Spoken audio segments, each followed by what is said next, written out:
Ultimately আমরা যতই বড় বড় জিনিসগুলো চাই, খুশি কিন্তু আলটিমেটলি ওই ছোটো ছোটো আনন্দগুলো থেকেই পাই। যেমন শনিবার লগ আউট করার পর ওর ফালুদার সাথে আমার কুলফি শেয়ারিং, 40 মিনিটের জ্যাম ঠেলে এত দূর আসার জন্য অনেক কথাই শুনতে হয়েছে, কিন্তু এসে দেখুন সব থেকে বেশি এনজয় ওই করছে ফালুদাটা নিয়ে।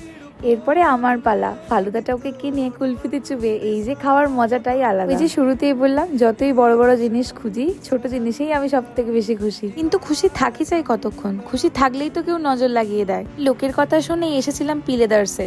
সিলেদার্সের ভাই আর কি বলেছিল নাকি সিলেদার্সের মতোই সস্তা আর টিকাও, কিন্তু বিশ্বাস করুন ঠিক তার উল্টোটা। জন্যই বলি লোকের কথা শুনে বেশি নাচানাচি করা উচিত না। এরকম নাচতে নাচতে চলে এলাম মোমোর দোকানে। এই মা, এসে দেখি মোমোই শেষ, 3 পিস পড়েছিল।